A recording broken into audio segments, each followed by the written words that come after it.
Bom dia, irmãos. Convido todos a se colocarem de pé para estarmos louvando a Deus agora.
Agora os irmãos terão a oportunidade de trazer à frente os dízimos e as ofertas.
sombra da morte, ali o Senhor está conosco, Pai. O Senhor está conosco, ó Deus, sempre entrando com providência ao nosso favor. Te agradecemos, ó Deus, pela oportunidade que nós temos de ser dizimistas na Tua casa. Te louvamos, ó Deus, por cada dízimo, por cada oferta. Te agradecemos, ó Deus, pelos nossos trabalhos. Te agradecemos, ó Deus, por tudo aquilo que o Senhor tem nos dado, por tudo aquilo que o Senhor ainda irá nos dar. Nós te louvamos. Nós só temos a agradecer ao Senhor, independente das circunstâncias, ó Pai. Nós te louvamos, ó Deus. Abençoe, Senhor, a Tua igreja. Receba, ó Deus, este louvor. Receba, Senhor, todo o nosso louvor. Receba, Senhor, tudo aquilo que fazemos, ó Deus, para adorar e agradecer o nome do Senhor, porque só o Senhor é digno, só o Senhor merece, ó Pai. Seja bem-vindo, Senhor. Nós te adoramos e nós agradecemos o Teu nome, em nome de Jesus. Amém. Os irmãos podem se sentar.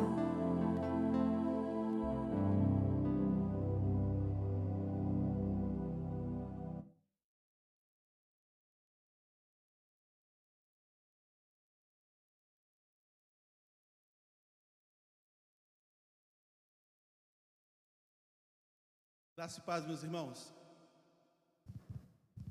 É muito bom nós estarmos aqui para cultuar ao Senhor na beleza da sua santidade. Está ornamentado aqui, nós teremos um musical das crianças logo mais, vai ser uma bênção muito grande. Ainda não está totalmente ornamentado, né? Estará na tarde, na parte da tarde, os irmãos estarão aqui fazendo a ornamentação para o culto da noite. Eu quero convidar os irmãos a uma leitura bíblica que se encontra no livro de Juízes. Juízes capítulo 17. Na quarta-feira passada, eu trouxe uma mensagem chamada autoridade espiritual. Então nós conversamos sobre a autoridade espiritual, vimos alguns aspectos. Quarta-feira passada eu estava sobre efeito colateral de remédio, não estava bom não. E em virtude disso, eu acho que eu deixei a desejar em algumas coisas ao longo da mensagem. Eu ouvi a mensagem outras vezes, mais umas 2 vezes, mas acho que poderia ter acrescentado outras coisas. Então eu quero trazer a mensagem de hoje, não vou dizer assim um complemento, mas sei lá, alguma coisa que pode ajudar aí na compreensão da ideia de autoridade espiritual. E para esse fim nós vamos usar o capítulo 17 de Juízes, que diz assim: E havia um homem da montanha de Efraim, cujo nome era Mica, o qual disse a sua mãe: As 1.100 moedas de prata que te foram tiradas, por cuja causa lançastes maldições, e de que também me falastes, eis que esse dinheiro está comigo, eu o tomei. Então lhe disse sua mãe: Bendito do Senhor seja o meu filho. Assim restituiu as 1.100 moedas de prata à sua mãe. Porém a sua mãe lhe disse: Inteiramente tenho dedicado esse dinheiro da minha mão ao Senhor, para meu filho fazer uma imagem de escultura e uma de fundição, de sorte que agora tu tornarei a dar. Porém ele restituiu aquele dinheiro à sua mãe. E sua mãe tomou 200 moedas de prata e as deu ao ourives, o qual fez delas uma imagem de escultura e uma de fundição, e ficaram em casa de Mica. E teve este homem, Mica, uma casa de deuses, e fez um éfode de terafins, e consagrou um de seus filhos para que lhe fosse por sacerdote. Naqueles dias não havia rei em Israel, cada um fazia o que parecia bem aos seus olhos. E havia um moço de Belém de Judá, da tribo de Judá, que era levita e peregrinava ali. E este homem partiu da cidade de Belém de Judá para peregrinar onde quer que achasse conveniente. Chegando ele, pois, à montanha de Efraim, até a casa de Mica, seguindo o seu caminho. Disse-lhe Mica: De onde vens? E ele lhe disse: Sou levita de Belém de Judá e vou peregrinar onde quer que achar conveniente. Então lhe disse Mica: Fica comigo e sê-me por pai e sacerdote, e cada ano te darei 10 moedas de prata e vestuário. e o sustento. E o levita entrou. E consentiu o levita em ficar com aquele homem, e o moço lhe foi como um de seus filhos. E Mica consagrou o levita, e aquele moço lhe foi por sacerdote, e esteve em casa de Mica.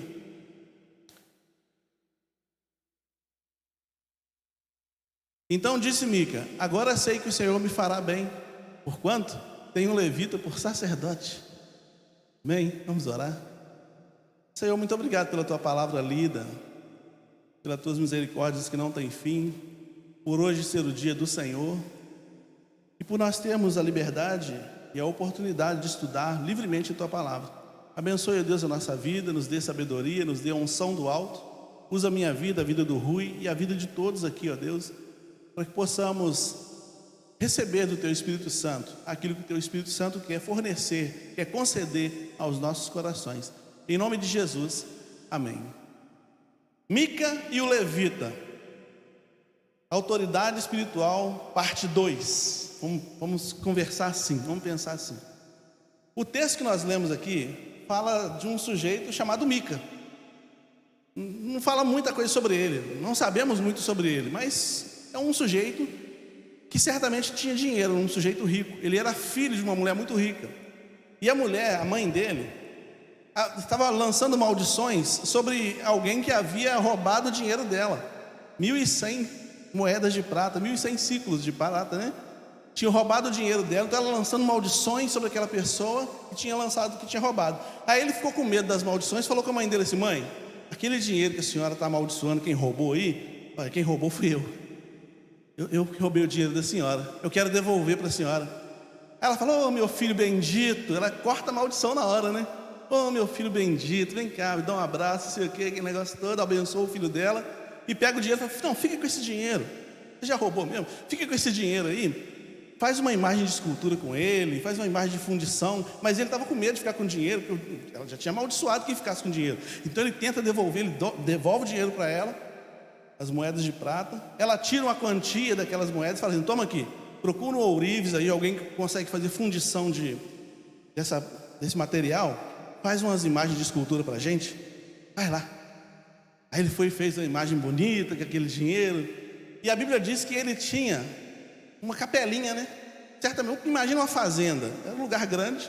Ele tinha ali uma capelinha, um lugar onde ele tinha vários deuses, várias estátuas, né? Várias imagens de escultura. Fez mais uma, colocou lá, e ele se sentia protegido por aquilo ali. Esse era o Mica.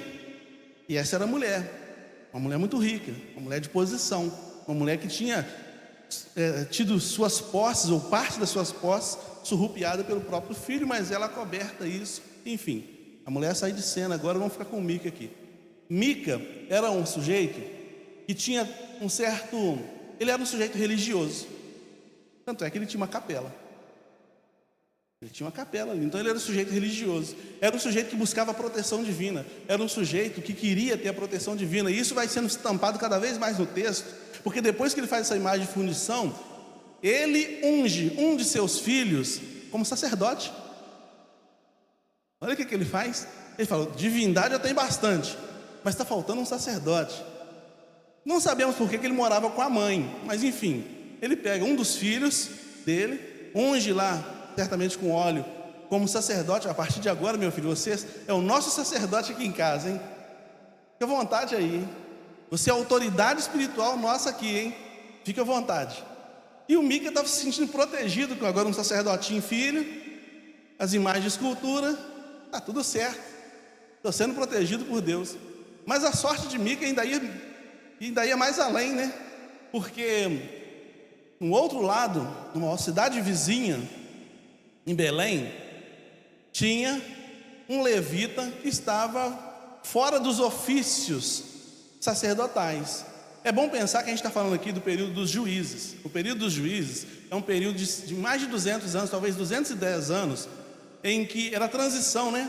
Entre o período entre o último juiz, é o período como é que chama? Samuel. Entre os juízes e a monarquia. Tinha um lapso ali, onde Deus usou 17 juízes, se não me falha a memória, para julgar o povo.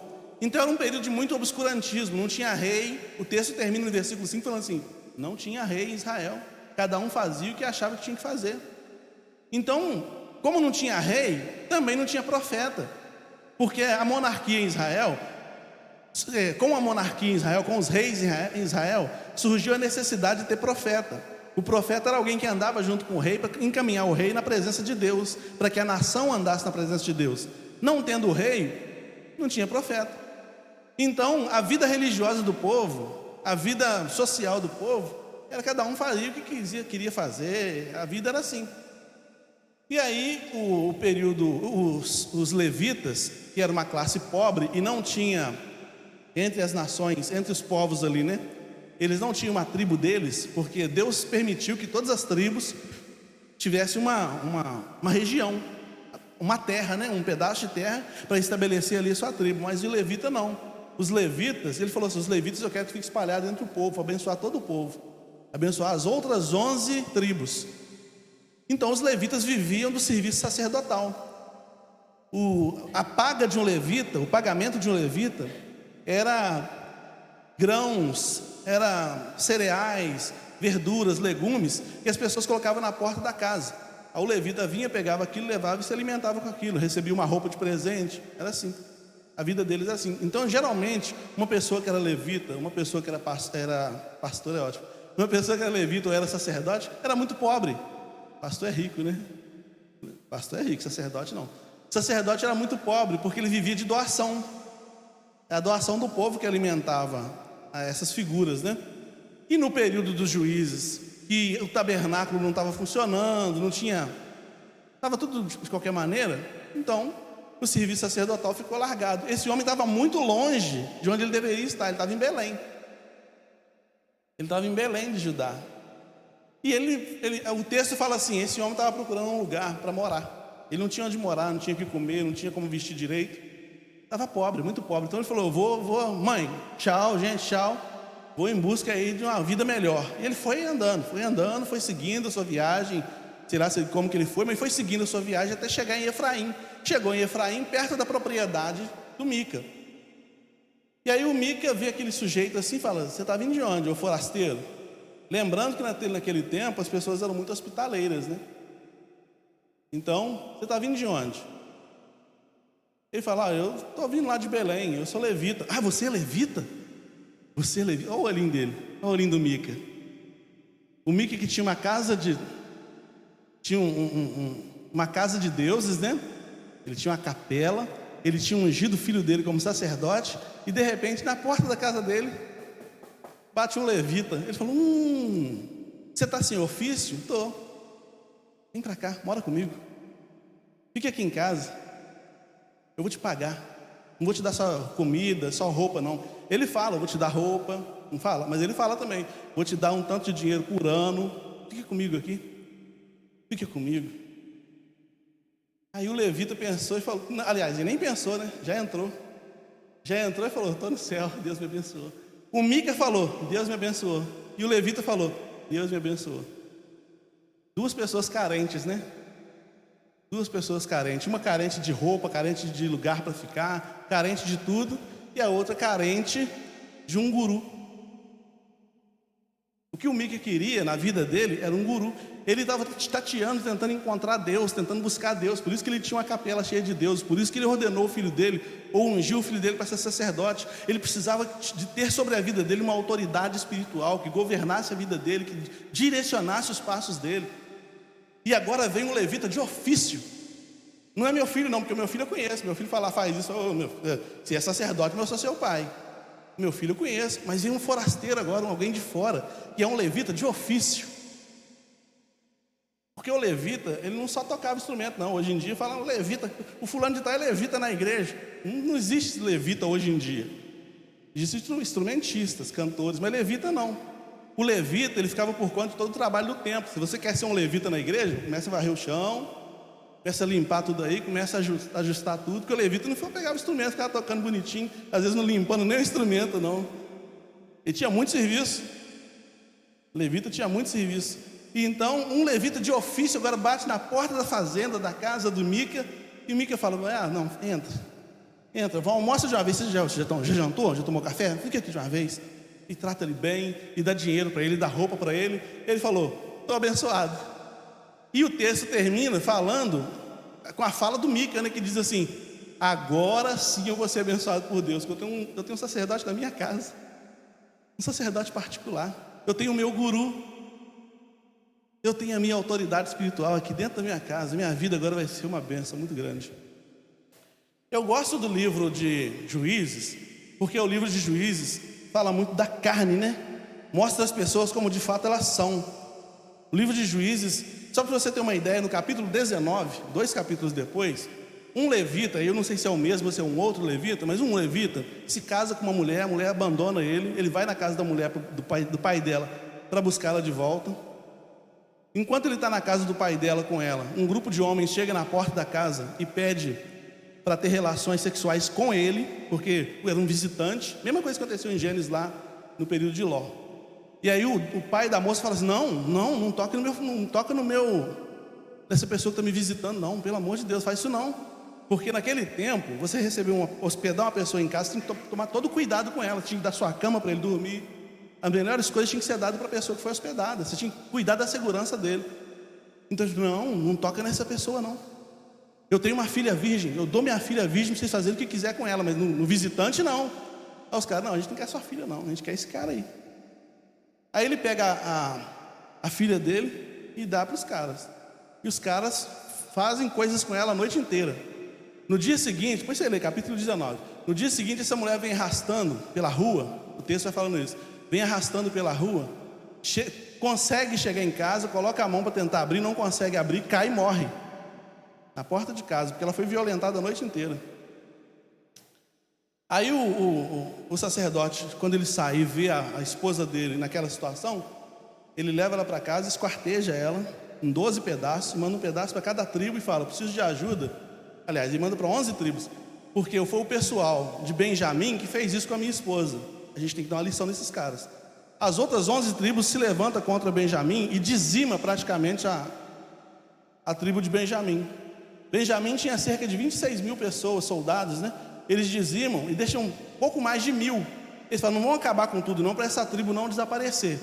E depois eles pegam seus filhos e dão para terem filhos, para recriar a tribo de Benjamim. Mas olha o nível de carnalidade, de sangue que tinha no livro de Juízes. Eu gosto desse livro porque ele fala da natureza humana, do sangue que corre na veia de pessoas normais, pessoas de carne e osso. Nesse caso aqui, voltando para o texto de Juízes 17, o levita então necessitado ficou na casa do Mica, que também estava necessitado. É para ser seu guru? Você. Estou falando guru numa palavra mais moderna, mas seja o nosso sacerdote, seja o meu pai espiritual. É para ser? Então você. Tem muita gente hoje em dia que está em busca de um pai espiritual. Tem muita gente hoje em dia que não consegue dar um passo na vida sem que o pastor fale, faça isso ou faça aquilo. Tem gente que precisa do aval do pastor para casar. Pastor, estou namorando uma menina aí, você acha que eu devo casar com ela? Tem gente que fica dependendo de um guru. Tem gente que fica dependendo da bênção de um guru. Olha assim e fala, não, essa pessoa é a autoridade espiritual sobre a minha vida. Põe a mão aqui e ore por mim. Tem gente que vive assim. Tem gente que tem essa necessidade, é uma necessidade de mica. É pagar mico, né?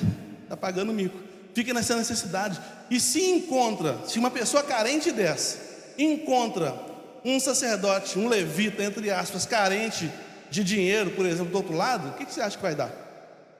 É por isso que tem gente que doa tudo para a igreja. Porque a pessoa está nessa carência, nessa avidez, nessa necessidade de ter um pai espiritual, de alguém que fale por Deus para a vida dela, de alguém que a abençoe. Ela precisa dessa pessoa, precisa desse guru. É ele que é meu pai, ele é meu pai, ele é minha autoridade espiritual. Quando alguém se coloca assim debaixo de uma pessoa desonesta, arranca tudo dele. Arranca tudo dele. Porque a pessoa desonesta vai ver ali uma oportunidade de enriquecer nas suas costas, meu irmão. Eu conheci um senhor do Rio. Ele é do Rio. Ele fazia frete, ele tinha uma Kombi de frete. Uma vez ele foi numa igreja, porque ele estava precisando de uma oração, precisando de uma atenção, precisando. E o pastor lá na frente falando um montão de coisa e tal, falou que ele tocou no ponto. Não sei se o pastor sabia ou se não sabia, mas tocou no ponto. E ele sentiu que aquela fala foi uma resposta de Deus para ele. E Deus usou. Ele pegou a chave, pegou o documento, entregou na mão do pastor e foi embora de ônibus para casa. Naquele momento ele doou, ele tinha feito esse voto. Ele doou. Aí eu perguntei para ele: você vai viver de quê agora, irmão? Não, já conseguiu um emprego na empresa ali de ônibus? Você cobrador? Daqui a pouco Deus vai restituir. Mas Deus me abençoou, irmão, Deus me abençoou. Eu falei: você abençoou o guru lá. Então tem gente que dá tudo para aquela pessoa que ele elege como sendo a autoridade espiritual sobre a vida dele, como ele elege como sendo o pai espiritual dele. Tem gente que faz isso. E tem gente que se acha autoridade espiritual, que se vale disso para crescer na vida. Quanta gente fez live pegando Pix? Eu faço a revelação no número do Pix. Faz um Pix aí. Se você quer a revelação da sua vida, faz um Pix aqui. Se você quer uma oração específica, faz um Pix aqui. Quanta gente ficou rica durante a pandemia, fazendo lives espirituais de Pix, orações cobradas. Então tem gente até hoje fazendo isso. Mas sabe por que faz isso? Porque encontra pessoas como um Mica, que tem essa necessidade de ter um pai espiritual. Sabe o que aconteceu? Eu vou adiantar a história para você. Depois você lê em casa aí o capítulo 18, né? A gente leu o 17 todo, né? Depois você lê o 18. No capítulo 18, a tribo de Dan ainda não tinha feito o seu assentamento, ou seja, ainda não tinha escolhido uma terra para si. Estava em busca de uma terra. E eles começaram a pesquisar uma terra. Então eles chegaram em Efraim e encontraram esse levita lá na casa do Mica. Eles falaram assim: você é levita? Ah, então faz uma profecia para a gente. Fala para a gente aqui, você consegue? Fala para a gente, porque a gente está em busca de uma terra para a gente aqui, nas redondezas, e a gente não sabe muito bem. A gente está de olho numa terra ali, em tal lugar assim, que já era terra de outra pessoa, de outro povo, né? Era para assentar toda uma tribo, e já tinha um pessoal lá. Você acha que a gente pode tomar aquela terra? Aí esse levita do Mica aqui orou, não sei o que, sei lá o que ele fez. Ele falou assim: pode ir que Deus vai dar a vitória. E eles estavam empenhados aí. Aí eles falaram assim: peraí, já que a gente está aqui mesmo, invadiram a fazenda lá do Mica. Invadiram a fazenda do Mica. Você vê que invasão de terra não é coisa nova, né? Invadiram a fazenda do Mica, roubaram da fazenda do Mica, foram lá na capelinha dele, roubaram todos os ídolos dele, pegaram os ídolos dele, porque eles precisavam aquele povo que queria fazer o assentamento das suas terras, na sua terra, eles precisavam de proteção divina. Então eles pegaram todos os ídolos do Mica, vão levar isso aqui para proteger a gente na invasão, e foram para tomar a terra lá do outro povo, e foi. Aí um deles falou assim: vamos levar o sacerdote também, que era o levita aqui, né? Vamos levar esse sacerdote também, porque se a gente está levando um ídolo de madeira aqui, de fundição, a gente acha que vai ser abençoado. Se a gente levar uma pessoa de carne e osso, eles não precisaram fazer força não. Eles chegaram para esse levita que tinha ficado lá com o Mica e falaram assim, o Mica falou assim: o que vocês estão fazendo, gente? Vocês estão roubando a fazenda do meu senhor. Eu sou levita dele aqui, eu sou sacerdote dele. Você é sacerdote dele? Você não quer ser sacerdote da gente também não? Aí o levita falou assim: não, mas eu sou sacerdote dele. Quanto que ele te paga? A gente paga mais. Para você é muito mais negócio. A fala do pessoal: para você é muito mais negócio ser sacerdote de uma tribo inteira do que ser sacerdote só de uma casa. O que você acha? Aí, então vão. E foi embora o levita junto. O texto é engraçado quando fala assim: e o pessoal de Dan, que era o que ia invadir lá, o pessoal de Dan levaram todos os ídolos e o sacerdote. Levou todo mundo, roubou todo mundo. Aí o Mica chama e fala: gente, o que aconteceu aqui? Cadê o sacerdote? Estão indo aí, uma caravana aqui passou, levou tudo. Levou seus ídolos, levou seu sacerdote, levou todo mundo. Aí ele falou: não, mas gente, não pode isso não, vamos lá. Ele sai correndo atrás, falou: aqui, o que vocês estão fazendo? Vocês estão levando os meus ídolos, meu sacerdote? Aí o pessoal de lá fala assim: aqui, abaixa sua voz aí, porque se algum soldado desse aqui ficar irritado contigo, a sua família vai sofrer o dano, tá? Aí o Mica, a Bíblia diz assim, o Mica, percebendo que não tinha como lutar contra eles, voltou sem graça para casa. O sacerdote se vendeu. A autoridade espiritual fajuta vai atrás de quem paga mais. E tem gente que acredita que... Como é que esse pessoal de Dan acreditava que aquele cara realmente era sacerdote? Foi atrás. E a Bíblia diz que ele ficou ali anos e anos, profetizando para eles, sendo sacerdote deles, até que o tabernáculo começou a funcionar, e eles então foram para o tabernáculo. Ele mesmo deve ter conseguido um emprego lá no tabernáculo, mas ficou ali sendo sacerdote daquela tribo inteira, porque ele não era a autoridade espiritual, ele era um mercenário, era alguém que estava atrás de dinheiro, era alguém que estava disposto a falar o que o povo queria ouvir e receber para isso. Ele era um mercenário, ele era um funcionário do púlpito, ele era um funcionário religioso, ele não era autoridade espiritual.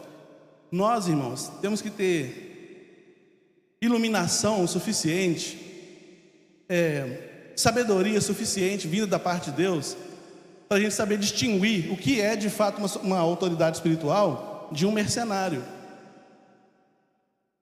Existem pessoas, como nós falamos na quarta-feira, existem pessoas que Deus usa como autoridade espiritual na igreja, na nossa vida, existem. Mas a autoridade espiritual não está aqui nesse texto. Nem o Mica conhecia as escrituras, não era obrigação dele também conhecer, e nem o sujeito que se dizia levita, também não conhecia as escrituras. Todos dois vendidos. E hoje em dia na igreja acontece isso também. Às vezes um pastor, um líder religioso que não conhece as escrituras, mas conhece o vazio do seu bolso, olha para a congregação que também não conhece a escritura, e ele não apresenta a escritura porque ele não conhece, ele não apresenta porque ele não conhece, fica nessa troca de carinho, né? A igreja paga e ele fala que a igreja quer ouvir, a igreja continua pagando, ele continua falando que a igreja quer ouvir, e assim fica, e fica anos e anos assim, anos e anos assim. A gente precisa de maturidade espiritual, sabe? Na quarta-feira nós falamos o seguinte: nós precisamos ser autoridades espirituais. Aliás, nós fomos chamados para sermos autoridades espirituais. O texto que nós usamos foi Marcos 16, onde Jesus falou o seguinte: sinais seguirão os que creem. Vocês pegarão em serpentes, tomarão coisa venenosa, farão qualquer coisa em meu nome, e o meu nome vai combater isso tudo. Vocês são autoridades espirituais, de tal maneira que uma pessoa cheia de Deus pisa na cabeça do diabo, não por si mesmo, por causa do Deus que ele prega, por causa do Deus que ele vive. Por isso que Tiago fala assim: resistir ao diabo, ele fugirá de vós. Você tem autoridade espiritual sobre entidades espirituais, mas essa autoridade espiritual não vem só de saber ler o texto, e nem de ser um bom trabalhador na igreja. Essa autoridade espiritual, ela vem de uma vida de compromisso com Deus no particular.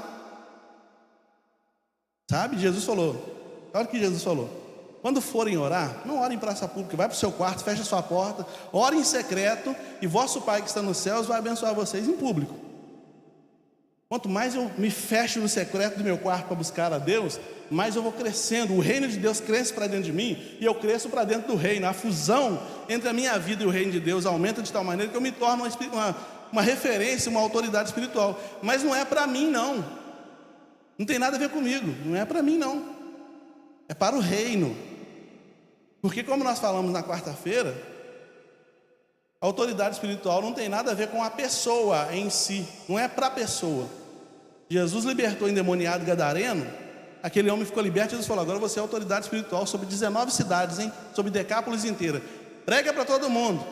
Não precisou de passar por um seminário, não precisou de imposição de mãos, não precisou de nada disso. Mas ele estava tão cheio de Deus que ele foi autoridade espiritual. E a Bíblia diz: começando ele pela sua cidade, Gadara, passou por todas as cidades de Decápolis. São 19 cidades, eram 19 cidades na época. Aquele homem era conhecido, ele se tornou uma referência, uma autoridade espiritual ali. Jesus o credenciou para isso.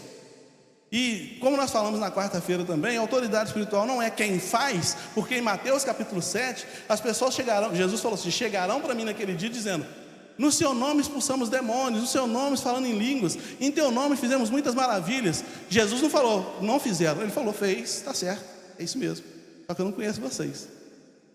Não fizeram por causa deles, fizeram por causa do nome, no teu nome nós fizemos. É Mateus 7, 21, 20, alguma coisa ali, e Jesus vai falar sobre isso. No meu nome vocês fizeram mesmo, no meu nome, não no nome de vocês, porque vocês, em vocês mesmo, não tem autoridade nenhuma. Mas Jesus falou: mas faltou em vocês o silêncio do quarto comigo. para vocês serem meus, para eu reconhecer vocês, para vocês me reconhecerem, para vocês de fato se tornarem autoridades espirituais. Quando a gente tenta ser autoridade espiritual, pelo aquilo que a gente lê, né? Estou na IBMAV aqui, já li a Bíblia mais que todo mundo aqui. Eu sou autoridade espiritual aqui. Alguém fica orando igual eu oro? Alguém jejua 3, 4 vezes na semana igual eu faço? Não, eu sou melhor que todo mundo aqui.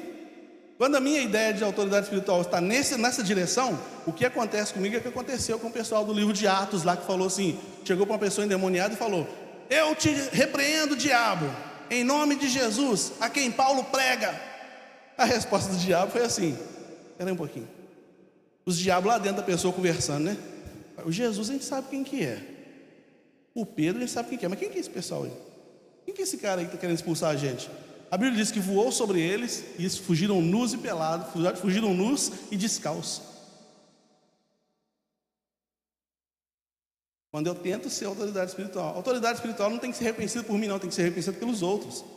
O apóstolo Paulo, escrevendo para Timóteo, ele fala assim: olha, se alguém deseja episcopado, excelente obra, tal, não sei o quê, ele fala assim: olha, e essa pessoa, ela vai ter o aval dos de dentro e dos de fora.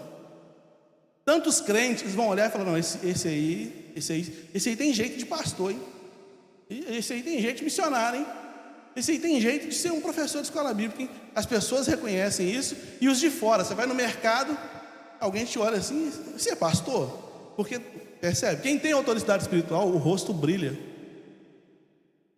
Moisés, quando desceu do monte, depois de receber as tábuas, o rosto brilhava. Ele se destacou de todos os demais. O pessoal olhou para ele e falou: esse cara teve com Deus mesmo. Ele não estava brincando lá em cima não, hein? Ele não estava cansado, a gente escondeu lá para ficar 40 dias de férias não, hein? Ele estava lá falando com Deus mesmo. Voltou com a cara brilhando. Não é pele oleosa não, hein? É a glória de Deus mesmo. É a glória de Deus. Então quem tem autoridade espiritual, os de fora reconhecem. Talvez ele mesmo nem percebe isso. E é até bom que não perceba. É até bom que não perceba, para não ficar vaidoso. Senão ele começa a querer tirar vantagem disso. Começa a tirar vantagem. A Bíblia diz, lá em 1 Reis 13, que tinha um profeta velho e um profeta novo. Deus queria fazer uma profecia contra um altar lá, um altar de sacrifício, evidentemente, o altar é para isso, mas que tinha acontecendo muitas coisas horríveis naquele altar. Então Deus ordenou a um profeta novo, falou assim: vai lá e profetiza contra aquele altar. Se o sacerdote lá não se converter, vai ter problema. Mas vai por um caminho, volta por outro caminho, não coma nada naquela terra, porque aquela terra ali está sob juízo. E esse profeta novo vai ele, com os trajes de profeta, certamente um cajado, uma botija de azeite, seu cavalinho, sua montaria, está indo ele. Um profeta que era mais velho, viu aquela vestimenta, viu aquilo tudo e falou: aquilo ali acho que é um profeta, hein? Ô menino, você é profeta? Sou. Mas eu não posso falar contigo não, porque Deus me mandou passar por aqui e nem parar. Tem que ir lá fazer a profecia e voltar, por outro caminho inclusive. Não, passa lá em casa lá, vamos jantar, rapaz, você está cansado de viagem. Não, mas eu não posso não, Deus falou que não. Que Deus? O Deus que você serve é o Deus que eu sirvo. Olha para a minha idade, menino. O profeta novo era novinho, talvez tivesse uns 17, 18 anos de idade. E o profeta velho estava tentando convencê-lo, talvez fosse um homem de 50 anos, barbudão, cabeça branca, tudo direitinho, aquele traje, aquela estampa mesmo de um profeta calejado. Ele ficou com inveja, porque Deus usou o profeta novo e não usou ele. Ele falou: não, janta lá em casa. E o profeta novo passou na casa dele, jantou, saiu, um urso matou, não comeu, só matou. Ainda ficou tomando conta do corpo ainda. Um urso, não, um leão, né? O leão voou nele, mordeu, matou e ficou parado, não comeu, ficou parado, só tomando conta do corpo. A sentença dele por ele ter parado na casa do profeta velho. Então, o que ele pensou?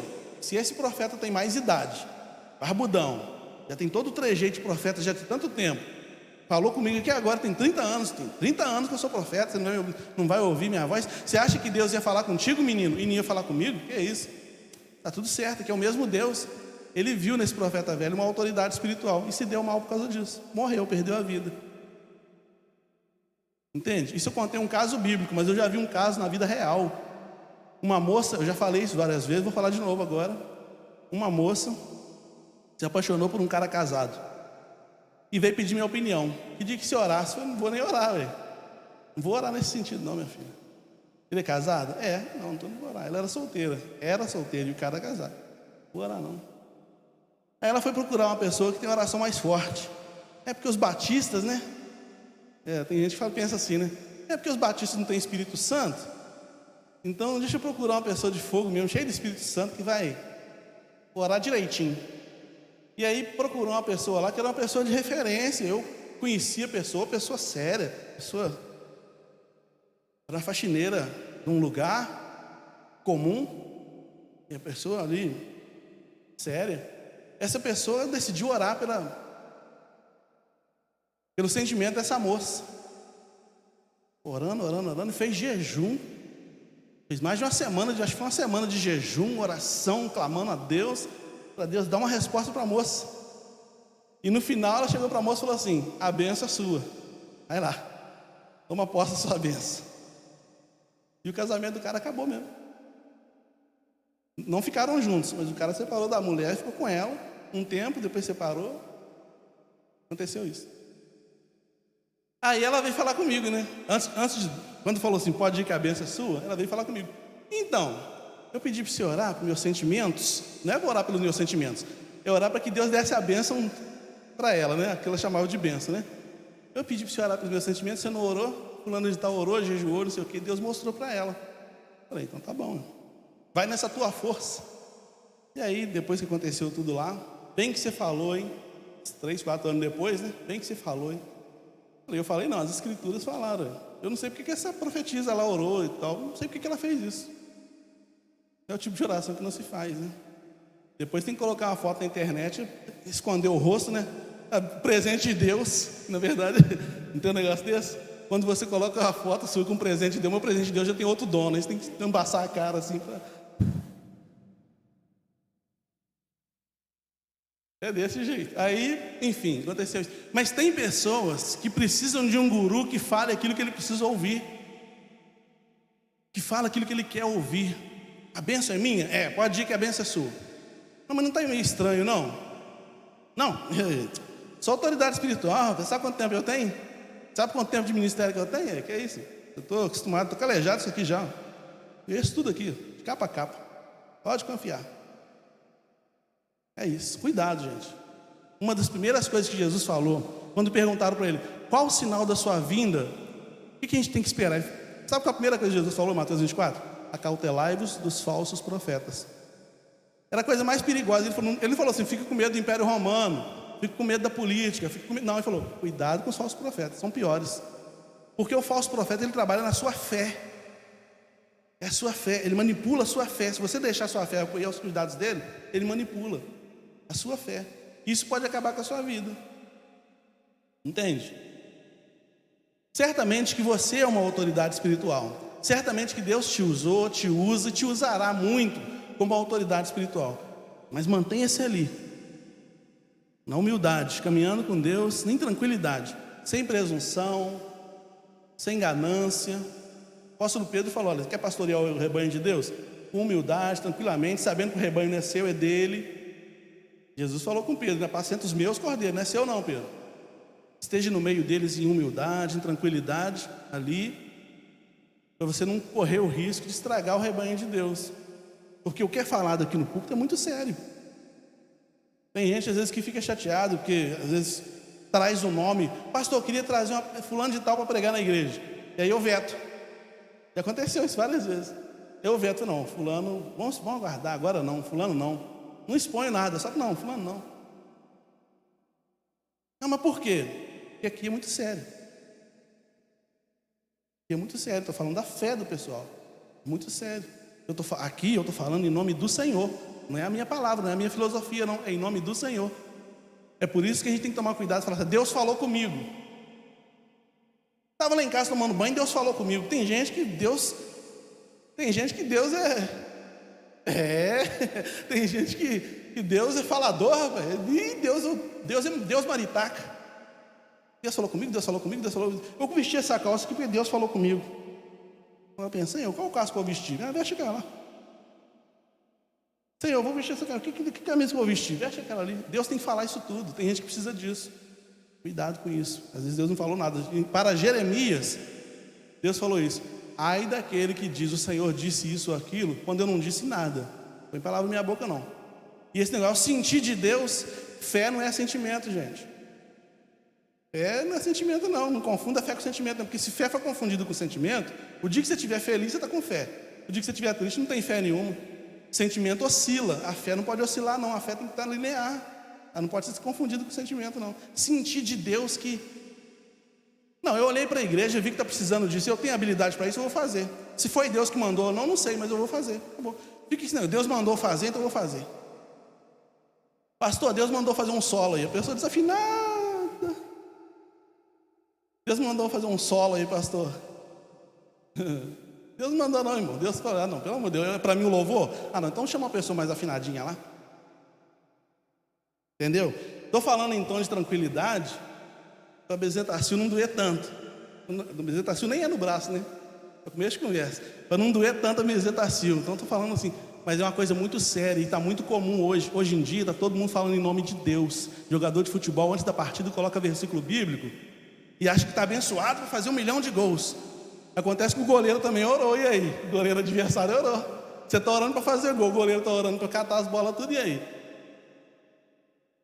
É um Deus só. Deus fica assim, gente, eu não sei, o que eu vou abençoar mais aqui? Deixa eu ver nessa semana quem orou mais, quem jejuou, quem foi mais vezes na igreja. Aí eu vou, ou é o goleiro ou é o atacante. Então tira Deus dessas coisas, tira Deus da política, tira Deus de tudo isso, tira Deus disso, tira Deus dessas coisas. Os processos humanos aqui se desenrolam entre os humanos. Fica de joelho dobrando. Menino, quando fala contigo assim, meu irmão, você que é solteiro aí, você que é solteiro, né? Você chega para a menina, e aí? Vamos namorar? Ela fala, vamos orar. Vamos orar. Já jogou para Deus, Senhor, fala com ele aí. Eu não tenho coragem de falar que eu não quero. Mas o Senhor fala com ele aí. Eu não tenho coragem de falar, não, que você é feio pra caramba, não quer nada contigo não. Eu não tenho coragem, então vamos orar. É a desculpa para sair fora, né? Quando eu comecei a namorar a Renata, ela estava orando. O que é? O que é isso? A gente estava no louvor, tocava guitarra, ela no teclado. Aí aquela música, Quero Te Amar, né? Aí uma pessoa que está dirigindo o louvor falou assim, vira para a pessoa que está do teu lado e fala assim, eu quero te amar, meu irmão. A Renata olhou para trás para mim e falou, quero te amar, Cláudio. Eu falei, depois do culto a gente conversa. Depois do culto a gente conversa. Quer me amar mesmo? Então depois do culto a gente conversa.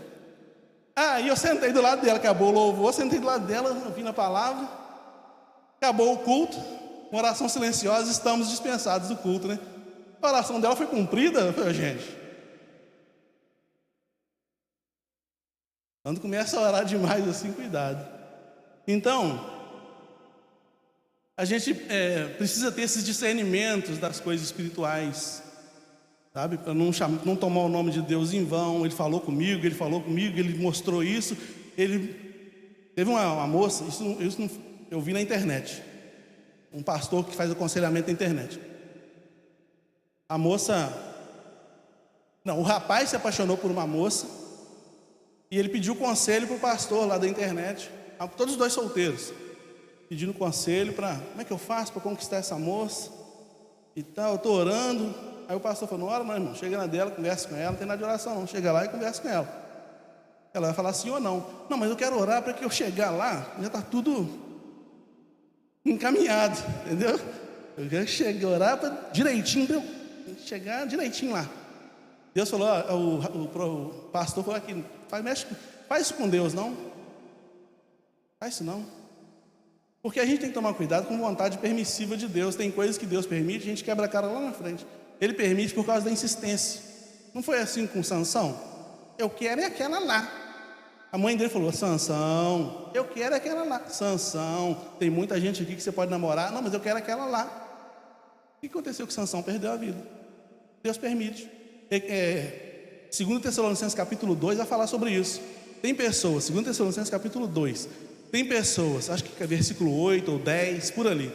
Tem pessoas que endurecem tanto o coração para ouvir o que Deus está falando, e ele insiste em querer ouvir o que quer que Deus fale, e não aquilo que Deus quer de fato falar, que a Bíblia diz assim, em Tessalonicenses, né? 2 Tessalonicenses 2, Ele mesmo, Deus, empurra essas pessoas para a operação do erro, Ele mesmo. Ele mesmo fala assim, você quer mesmo pular de cabeça nessa pedra? Então pula. Então pula.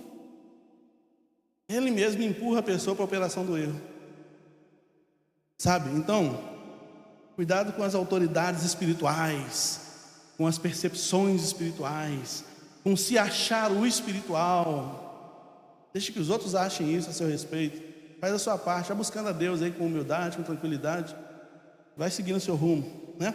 Porque o mundo está cheio de pessoas que se dizem autoridades espirituais, mas na verdade são lobos que estão devorando a carne, devorando pessoas, né? Devorando consciências. Tem gente com crise de ansiedade por causa disso. Essa semana eu atendi uma pessoa que estava em parafuso por causa de política. Porque alguém aí fez uma profecia, fulano vai ganhar, não sei o que tem lá mais.